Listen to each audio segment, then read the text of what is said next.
heart, I wanted to share this book with you for Christmas, written by a friend of mine, Jean Little, who was a very famous Canadian children's author. Pippin the Christmas Pig. Pippin stared up at Naughty, the grumpy old donkey. "Naughty, you look all excited," she said. "Of course I'm excited," said Naughty. "It's Christmas tomorrow." "What's Christmas?" Pippin asked. "What's Christmas?" Naughty repeated. "Don't be pig ignorant, Pippin. Everyone knows about Christmas." The tips of Pippin's ears went very pink. "I hope you remember that my family gave the first gift," Naughty went on. "The baby's mother rode on a donkey all the way to Bethlehem. Christmas couldn't even begin until she got there." The curl went out of Pippin's tail. "Nobody told me a thing about Christmas," she said. "My mother said they were almost late because of that slowpoke donkey," Bess said with a gentle moo. "My great-great-great-grandmother gave her manger for the baby's bed. Without her, they would have had to put the baby to sleep on the floor. The best present was that manger." "What baby? What manger?" Pippin begged. Nobody noticed her, "And I still don't know what Christmas is," she said. "The hay in that manger was full of prickles," murmured Curly. "They would have scratched the baby's face. One of my family had to give the mother a lamb's fleece to cushion the rough bed. The soft wool was a welcome gift, I can tell you." Pippin's ears were now bright pink. "But where were the pigs?" she had demanded in her biggest voice. "Don't fret, Pippin," Bess said. "Pigs have nothing to do with Christmas has nothing to do with pigs. What present could a pig possibly give a baby anyway? Especially a baby as special as that one. If there were donkeys and cows and sheep, there must have been pigs," Pippin stated. Once again, nobody was listening. "My very great-grandparents sang him to sleep," said Kuru the pigeon. "That crowd of angels and shepherds kept him awake until my family crooned a lullaby. That song was one of the first importance that night." Pippin stamped her tiny hoof. "But what did the pigs do?" she said. "They must have been there and done something." "No pigs were there," the others scoffed. "The very idea. The child was a king. That holy stable was no place for pigs." Then Bess spoke up. "Pippin, face it. What could pigs have given a holy child? Pigs have nothing worthy." Pippin hung her head. The barn door stood open a crack, and slowly she went toward it. Then she pushed it farther open with her snout. She had to get away. Once again she waited, and they might call her back. Nobody called. They had not even noticed her leaving. "I'm going where pigs matter, but Christmas doesn't," Pippin announced in a shaking voice. "And I won't come back. Never, ever." As she set out, a gust of wind struck her full in the face. Snowflakes stung her eyes and frosted the tips of her ears. She almost fled right back inside, but she forced herself to go forward. The cold was bitter, and soon Pippin could no longer see the barn through the whirling snow. She passed a tattered scarecrow who leered and waved one ragged arm at her. Further on, she saw a blue jay with its feathers all blown backwards. The hunched bird was too miserable to warn the world of the little pig's passing. Pippin's feet hurt, and her tail stiffened into a curly icicle. "I'll die out here," she whimpered, stumbling on.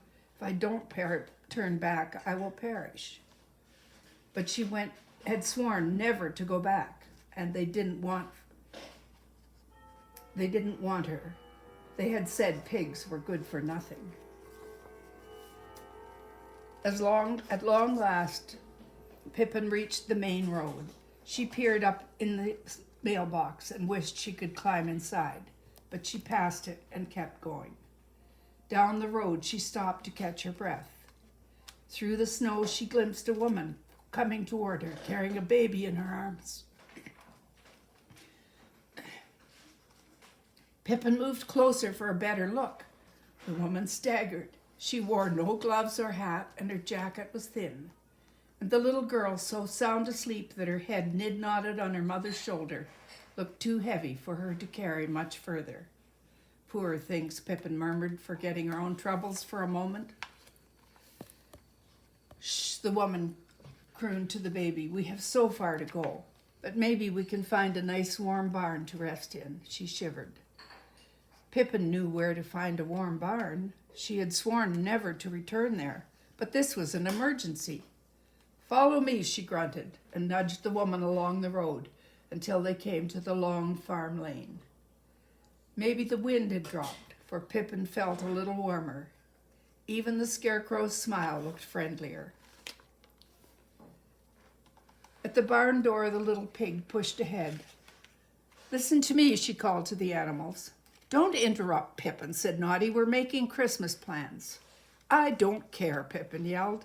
Whatever Christmas was, it was long ago. I have a baby who needs a place to sleep right now. Bess's jaw dropped as she saw the woman clutching her baby. It's Christmas all over again, the woman whispered as she entered the barn. Gently, she laid her baby down in the manger's sweet hay. The baby curled up and started sucking her thumb. Bless you, little pig. It is warm in here, the woman murmured, settling onto a nearby heap of hay. Warm and safe. My word, they're both asleep already, Kuru whispered a moment later. Then all the animals stared at Pippin. Who is this woman? Snapped Curly. Pippin, we can't take in some homeless nobody, Naughty added. My very great Bess began. We'll need milk, said Pippin. We'll need some warm, soft wool. We'll need your old blanket, Naughty, and we'll need lots of lullabies. Naughty, your very great grandparents aren't here. You must help that baby yourself. But that's not a special baby, Naughty protested. Of course she is, said Pippin. All babies are special. Naughty gazed into the small, sleeping face. You're right, he said. I'd forgotten. When the farmer and his wife came out to feed their animals, they saw the young woman covered with Naughty's old blanket asleep in the hay. Then they caught sight of the baby girl lying in the manger. It's Christmas, the man said softly, right here in our barn. It's a miracle. Hush, his wife whispered. Let them sleep. We'll keep watch and see if they need our help later on. When the couple left, Pippin looked around and saw what they had seen. Naughty's warm blanket, Curly's soft wool, Bess's manger and milk. You were right, she said. Her tail drooped. None of these gifts is from me. Pigs really don't have anything to give. But thank you all for being so kind. The other animals looked down at the little piglet. Oh, Pippin, what a silly you are, Bess said softly. You gave us our very own Christmas. You gave us a chance to give ourselves instead of boasting about our grandparents. Don't you see that this was the best gift of all? It took a runty pig, laughed Naughty, to teach us what Christmas is. I believe Christmas has truly come to FSA. Our joining with Arcade has given me new hope. Having been a member here for 12 years, I have often questioned whether this was the place for me. I'm so happy that we are at a time when we have realized the needs of people outside and that we need them to join us as they need us. Merry Christmas.